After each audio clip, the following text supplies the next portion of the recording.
akhir STR 2024 dibuat secara berperingkat mulai esok.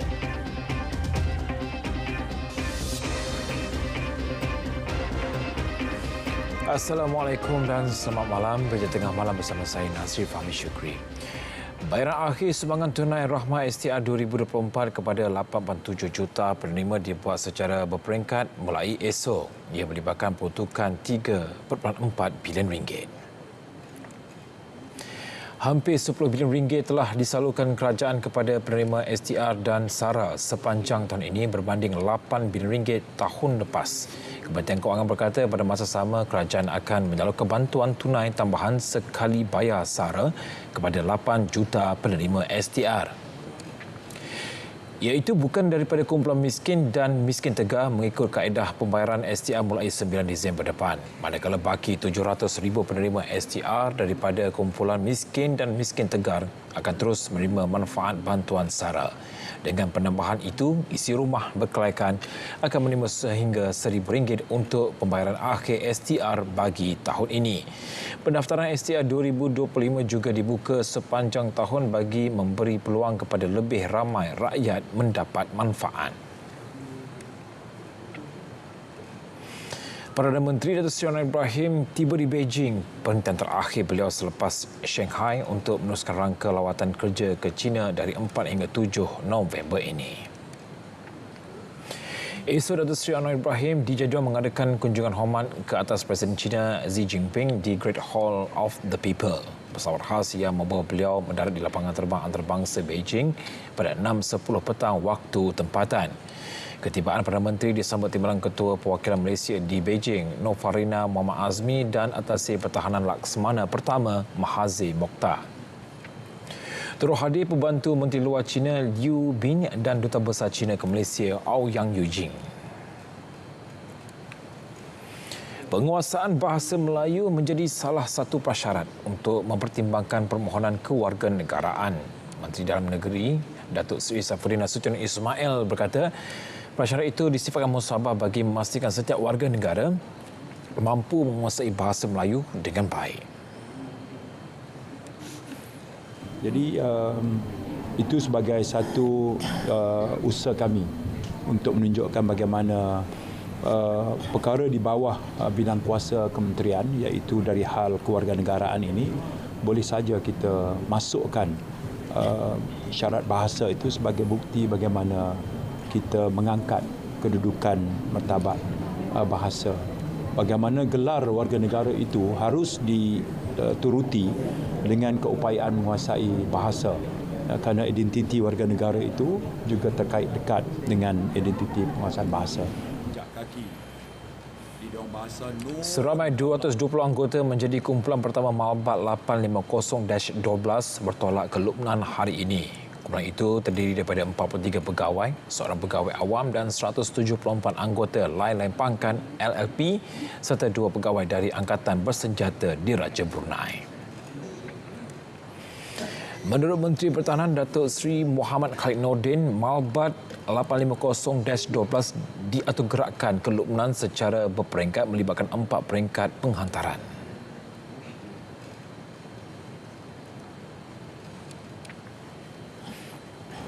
Negara kita telah pun mempunyai perjanjian persefahaman dengan Pertubuhan Bangsa-Bangsa Bersatu dan dengan penghantaran pada hari ini merupakan kali yang ke-12 kita menghantar trup dan perlibatan kita sangat penting kerana ia mencerminkan kedudukan Malaysia sebagai sebuah negara yang sangat komited terhadap keamanan sejagat dan pada masa yang sama sebagai kita membina reputasi sebagai sebuah negara yang konsisten dalam diplomasi dan penyelesaian konflik secara aman.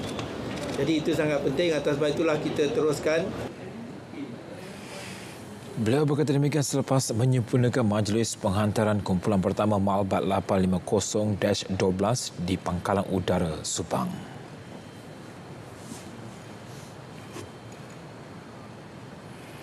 Sementara itu, Datuk Seri Muhammad Khalid berkata laporan siasatan kes buli melibatkan pegawai kadet tahun 2 Akademi Latihan Ketenteraan Universiti Pertahanan Nasional Malaysia UPNM dipercayai ditekap serika oleh penuntut senior akan dibentangkan Jumaat ini. Hasil daripada laporan berkenaan akan dimuktamadkan lembaga siasatan untuk tindakan selanjutnya. Dia ada jawatan kuasa dia yang terdiri daripada pegawai Angkatan Tentera Malaysia yang akan siasatan atau disiplin dalam siasatan dan juga termasuklah akan buat recommendation dan dia bersandarkan kepada garis panduan dan juga segala perkara-perkara yang memang melibatkan soal-soal disiplin. Jelas beliau siasatan kes itu turut dijalankan Polis Diraja Malaysia dan kertas siasatan diserahkan kepada Jabatan Peguam Negara. Pemantauan berterusan libatkan 480 jenis barangan dilakukan setiap hari untuk mengekalkan kestabilan harga. Menteri Perdagangan Dalam Negeri dan Kos Sara Hidup KPDN Dato' Armiza Muhammad Ali memaklumkan program Jualan Rahmah turut diperhebat bagi memastikan bekalan barangan mencukupi dan boleh diakses rakyat. Kita juga telah membuat pelantikan sebab kita tahu bahawa harga ini juga terkait dengan aspek penawaran dan permintaan. Jadi salah satu pendekatan kita melaksanakan adalah memastikan bekalan itu ada di semua kawasan. Untuk memastikan bekalan itu sampai bersedia sekarang. Jadi dengan adanya pendekatan tersebut dengan bekalan yang mencukupi, kita harap kita dapat mengekang isu kenaikan harga. Dato' Armiza berkata demikian dalam sidang media selepas majlis menandatangani memorandum persefahaman MOU antara Perbadanan Harta Intelek Malaysia dan Kementerian Pendidikan KPM di Petaling Jaya, Selangor. Malaysia berada di landasan tepat untuk mencapai ekonomi yang lebih mampan dan lestari. Menteri Kewangan II Datuk Seri Amir Hamzah Azizan menyatakan pertumbuhan ekonomi negara semakin kukuh dengan anggaran pertumbuhan 5.3% suku ketiga tahun ini serta kadar inflasi yang kekal terkawal. September numbers of inflation was 1.8%. Yeah, and it's continuing tracking downwards because we were in August at 2. In July at 2, in August at 1.9, and in September at 1.8. If you look at foreign direct investments, last year we recorded a record amount of foreign direct investments in the country. 330 billion ringgit was it. Menurut beliau, 6 bulan pertama tahun ini pelaburan langsung asing FDI mencecah 160 bilion ringgit, meningkat 18% berbanding tempoh sama tahun lalu. Peningkatan ini dilihat sebagai petanda keyakinan pelabur terhadap prospek ekonomi Malaysia. Kerajaan turut mengambil langkah menyasarkan semula subsidi bagi memastikan keberkesanan perbelanjaan dan mengelakkan ketirisan. JAKIM bangunkan sistem pelaporan berpusat untuk membolehkan orang ramai lapor terus kes ajaran sesat serta eksploitasi wanita dan kanak-kanak. Tindakan akan segera dilaksana sebaik laporan diterima. Aduan diselaras bersama JAKIM dan Jabatan Agama Islam Negeri. JAKIM menyedari terdapat keperluan membuat penambahbaikan dalam gerak kerja bagi menangani isu-isu seumpama kes GISBH dan isu-isu berkaitan ajaran sesat di negara ini. Bagi kes ini, siasatan mendapati terdapat kes berkaitan eksploitasi kanak-kanak dan wanita yang didedahkan baru-baru ini menimbulkan keperluan untuk penambahbaikan segera dalam prosedur operasi standard pelaporan kes umpama ini.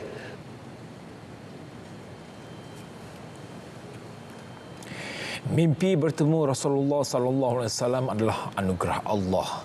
Namun, ia bukan dalil syarak dan tidak boleh dijadikan hujah untuk menetapkan sesuatu hukum. Pengerusi Jawatankuasa Muzakarah Majlis Kebangsaan bagi Hak Ehwal Agama Islam MKI, Datuk Dr. Noh Gadot berkata mimpi bertemu Rasulullah seeloknya tidak diwar-warkan kepada umum. Ia bagi mengelakkan riak dan ujub, seterusnya boleh mendatangkan fitnah dan salah faham daripada masyarakat. Tambahnya, keputusan muzakarah jawatankuasa fatwa MKI kali ke-36 pada Disember 1994 ia membincangkan tentang mimpi dari perspektif Islam mendapati tafsiran dan takwin mimpi merupakan satu ilmu yang muktabar dan mempunyai kaedah dan asal-usul tersendiri. Baru-baru ini tular di media sosial video seorang pemimpin politik mendakwa bermimpi bertemu Rasulullah di kawasan parlimennya di Pantai Timur. Seramai 71 pegawai daripada agensi agama dan pelbagai kementerian dilantik sebagai tenaga pengajar program rehabilitasi ahli GISBH. Antara agensi tersebut ialah Jabatan Kemajuan Islam Malaysia JAKIM, Jabatan Agama Islam Wilayah Persekutuan Jawi, Jabatan Agama Islam Selangor JAIS, Majlis Agama Islam Wilayah Persekutuan Mawib dan Pegawai Takmir Negeri-Negeri serta Kementerian Dalam Negeri KDN dan Kementerian Belia dan Sukan KBS. Ketua Pengarah JAKIM Datuk Dr. Sirajuddin Sohaimi berkata kesemua pelatih telah bersedia untuk memberi komitmen tinggi bagi memulihkan akidah ahli GISBH berdasarkan modul pemulihan GISBH yang dibangunkan dan diselaraskan oleh JAKIM. JAKIM komited menggerakkan segala kebakaran bagi memulihkan ahli GISBH dan beliau berharap tenaga pengajar yang dilantik dapat membimbing dengan hikmah dan berkesan. Sebagai persediaan akhir, tenaga pengajar tersebut telah dilatih menerusi kursus Train of Trainers TOT, program rehabilitasi ahli GISBH selama 2 hari bermula semalam. Jabatan Peguam Negara masih meneliti representasi kedua dikemukakan Datuk Seri Muhammad Sanusi Muhammad Noor bagi menggugurkan 2 pertuduhan menghasut terhadapnya berhubung pelantikan Menteri Besar Selangor dan Penerbang Kerajaan Perpaduan dalam satu ceramah politik Julai tahun lepas. Timbalan Pendakwa Raya Datuk Masri Muhammad Daud memaklumkan perkara itu ketika sebutan kes di hadapan Hakim Mahkamah Tinggi Datuk Aslam Zainuddin. Susulan itu, Timbalan Pendakwa Raya memohon tarikh sebutan baharu bagi keputusan berhubung representasi tersebut. 10 Disember ini ditetapkan sebagai tarikh sebutan semula bagi prosiding keputusan representasi itu. Pada 18 Julai 2023, Datuk Seri Muhammad Sanusi mengaku tidak bersalah di Mahkamah Session Selayang atas 2 pertuduhan menghasut dan kes dipindahkan ke Mahkamah Tinggi Shah Alam. Datuk Seri Muhammad Sanusi didakwa menyebut perkataan menghasut digombak pada 11 Julai 2023. Pertuduhan dikemukakan mengikut Seksyen 4-1-B Akta Hasutan 1948.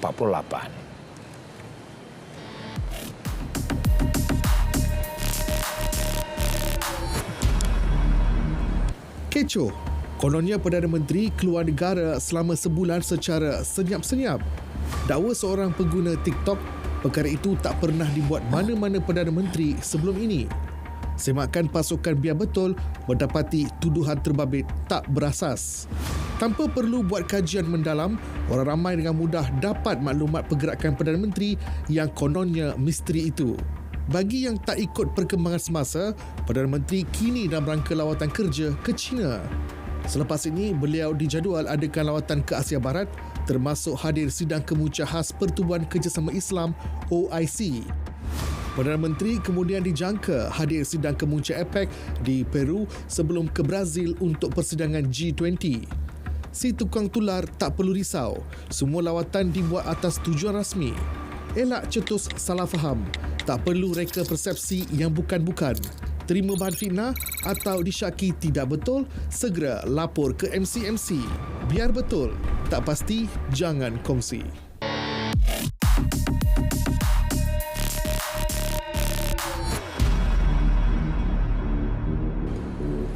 Masih lagi dalam berita tengah malam, syarikat U-Mobile Sdn Bhd kini dilantik sebagai penyedia rangkaian 5G kedua. Suruhanjaya Komunikasi dan Multimedia Malaysia MCMC menerusi kenyataan memaklumkan pemilihan tersebut dibuat berdasarkan gabungan beberapa faktor seperti rancangan perniagaan dan teknikal yang dikemukakan.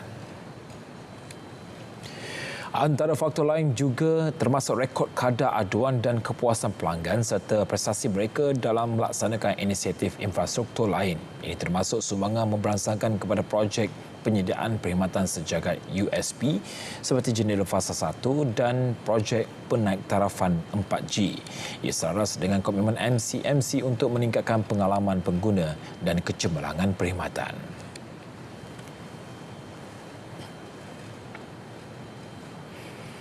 Seiring perkembangan semasa, Perbadanan Usahawan Nasional Berhad PUNB akan memainkan peranan penting dalam kemajuan industri automotif khususnya kenderaan elektrik EV.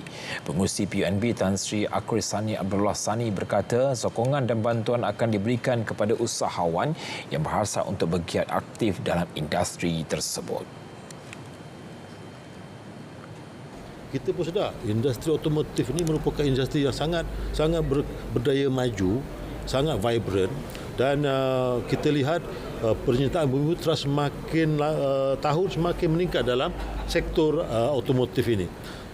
Jadi sesuai dengan mandat PUNB, tentu sekali kita akan memastikan bahawa pembiayaan mencukupi akan diperuntukkan kepada sektor otomotif ini. Beliau berkata demikian selepas merasmikan Auto Forum 2024 di Pusat Konvensyen Antarabangsa Putrajaya PICC. Seramai 5,000 peserta dilatih jana pendapatan stabil dan berdaya saing melalui program MOHI MDEC Global Outsourcing Talent 2024. Timbalan Menteri Pendidikan Tinggi Datuk Teknologis Mustafa Sakmur berkata program ini selaras dengan hasrat Kementerian Pendidikan Tinggi KPT bagi memperluas peluang kerjaya seperti yang dinyatakan melalui Pelan Strategi Keboleh Pasaran Graduan 2021-2025 KPT. Program ini amat berjaya dan ada antara peserta kita dapat menjana pendapatan sehingga 300,000 akumulatif secara terkumpul, dan yang lain itu juga ada yang dalam 30,000 dan juga tapi maknanya program ini selain menambah nilai mereka sebagai mahasiswa, tetapi yang paling penting menambah pendapatan mereka. Jadi ini penting supaya kita meningkatkan kembali pasaran graduan kita dan juga memastikan mereka mendapat gaji yang premium dengan program ini. Beliau berkata demikian selepas majlis perasmian penutupan program MOHI MDEC Global Outsourcing Talent 2024. Kolaborasi Universiti Sains Malaysia USM dengan pemain industri di Pulau Pinang membuka lembaran baru dalam membantu golongan peniaga meningkatkan pendapatan. Program USM Mozilla 2024 membawa pemain industri dalam bidang khusus yang berbentuk inovatif dan kreatif dalam usaha menerapkan budaya perniagaan abad ke-21.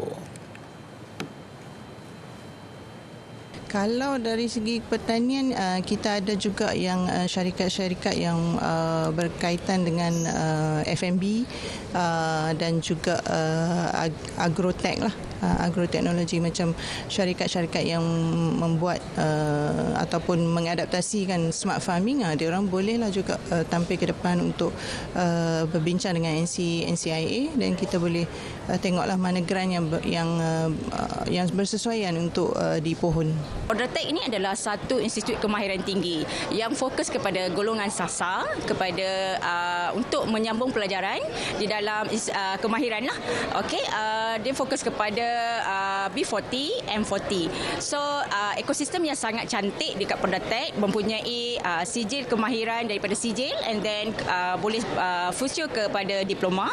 Kemudian kami juga ada sijil khas iaitu sijil tahfiz. Itu yang sangat menarik di Agrotek.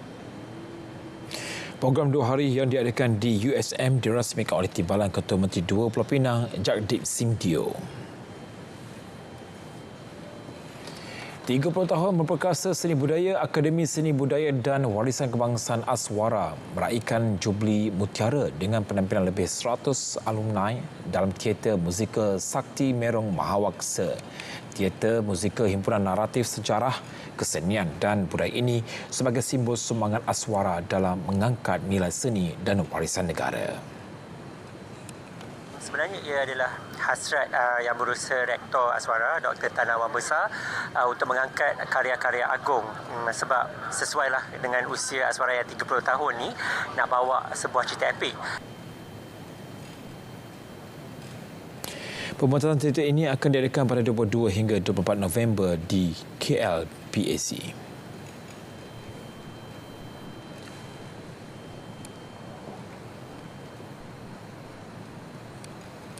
Saya actually nak ucapkan terima kasih juga kepada pihak kementerian MOTEK, mana ada suntikan dana lah yang boleh membantu kita untuk memanifestasikan kan apa yang dibuat oleh Aswara tu kan.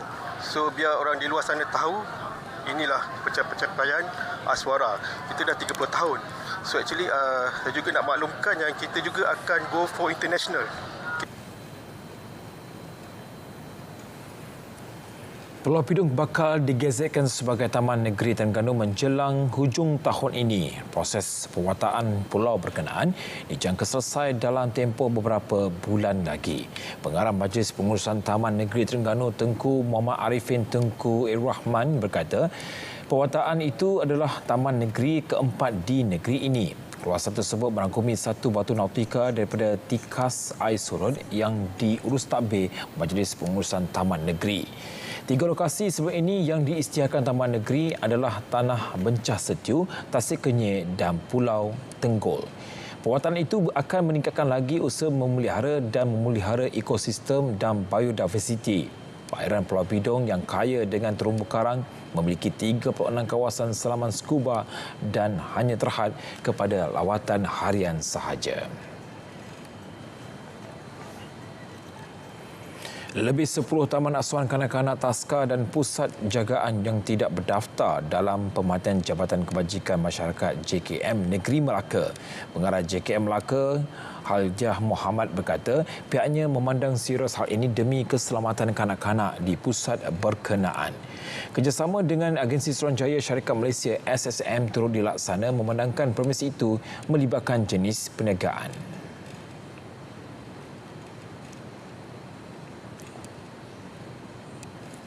Alasannya, satunya memang sebenarnya mereka nampak tak ada apa tindakan kan kita dia buat sebab permintaan ibu bapa pun banyak kan. Yang lain-lain tu mungkin adalah kena pendaftaran dengan agensi-agensi lah, ada kos dia dan sebagainya lah. Tapi itu bukan alasan sebab mereka kan berniaga, certain amount yang perlu dibayar dengan PBT untuk memastikan tempat ini selamat dan sebagainya. Itu bukan isu, sebenarnya bukan isu lambat ke dan sebagainya, tapi isu tak mahu untuk berdaftar. Sepanjang tahun ini juga sebanyak 65 taska dan pusat jagaan telah dikenakan tindakan penguasaan di bawah Akta Taska 1984 dan Akta Pusat Jagaan 1993 dan Task Force Putih yang dilaksana JKM.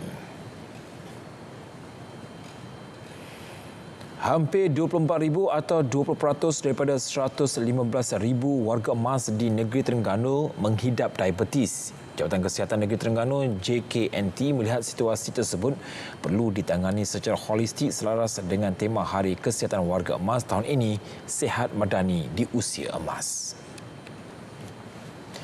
Jelas Pengarah Kesihatan Negeri Terengganu Dato' Dr. Kasimani Embong, ke arah usaha tersebut pihaknya telah mengambil inisiatif menerusi beberapa program dijalankan. Antaranya saringan kesihatan di klinik kesihatan dan desa penumbang kelab warga emas dan perkhidmatan rehabilitasi. Datuk Kasimani berkata demikian selepas menyempurnakan program sempena sambutan Hari Kesihatan Warga Emas dan Diabetes peringkat JKNT tahun 2024 di Setiu. Pertandingan Junior Terengganu Robot Challenge JTRC 2024 berjaya menarik penyertaan lebih 100 pasukan terdiri daripada pelajar sekolah rendah di Terengganu. Dengan tema belajar sambil berinovasi, pertandingan julung kali diadakan itu menarik penyertaan pelajar dari pelbagai kategori sekolah. Wakil Penganjur Profesor Madya Teknologi Dr. Ahmad Nazri Dagang berkata pertandingan ini turut mendapat penyertaan dari kategori sekolah orang asli. Sekolah Sungai Berua. Dia pun datang dengan 2 tim dia hantar pagi tadi. So dengan keadaan murid ni tak pandai baca tu, dia buat coding based on colour, so dia sanggup datang. So dia kata memang dia punya student pun excited nak datang. So antara kita punya, saya rasa pencapaian jugalah bila ramai budak sekolah luar bandar, sekolah kurang murid yang hadir dan juga sekolah asli memeriahkan kita punya pertandingan pada hari ini.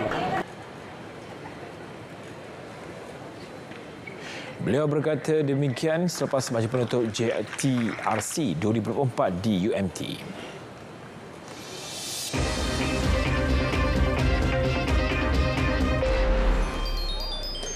Bidang Sukan Kementerian Belia dan Sukan KBS meneliti 3 permohonan Persekutuan Kebangsaan Berbasikal Malaysia PKBM untuk pembangunan sukan tersebut. Antara permintaan badan induk tersebut ialah naik taraf velodrom rakyat di Perak. Menurut Menteri Belia dan Sukan Hanayoh, jika terdapat keperluan KBS sedia mempertimbangkan kelulusan dana bagi ketiga-tiga permintaan tersebut. Semua 3 ini adalah permintaan mereka dan kita akan bagi keputusan. Selalunya bila ada permintaan, kita akan lihat dan kita akan beritahu sama ada boleh atau tidak. Kekangan yang kita ada adalah satu, dana yang tidak mencukupi untuk bina, untuk memenuhi semua permintaan orang. Dan yang keduanya, selalunya selepas bina, isu adalah maintenance, penyelenggaraan, siapa yang nak maintain. Itu adalah isu besar yang kita hadapi. Oleh sebab itu sekarang bila kita tak cukup dana, kita kena fokus, prioritize sukan-sukan yang menjadi prioriti di peringkat KBS dan MSN. Sementara itu, Presiden PKBM Dato' Armajid Sim berkata kesemua permintaan tersebut berupaya membantu pembangunan sukan berbasikal negara.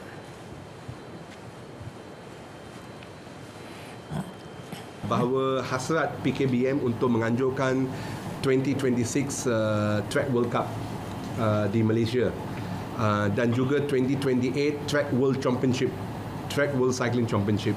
So ini hasrat yang telah disampaikan.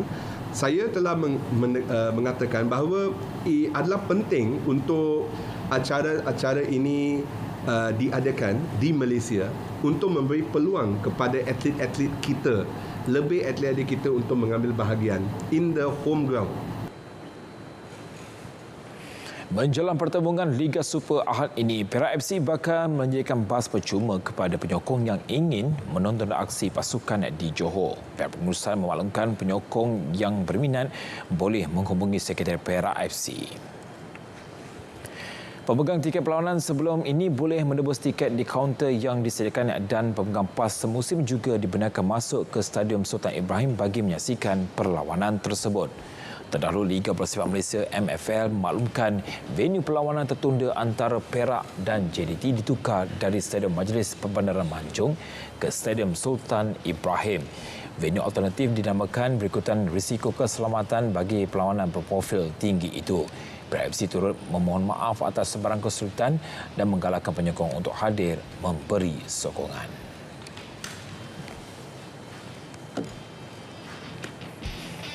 Sekian berita tengah malam dari Sungai ke Segara, Palestin pasti merdeka. Saya Nazif Ahmad Syukri. Assalamualaikum. Salam bersih madan.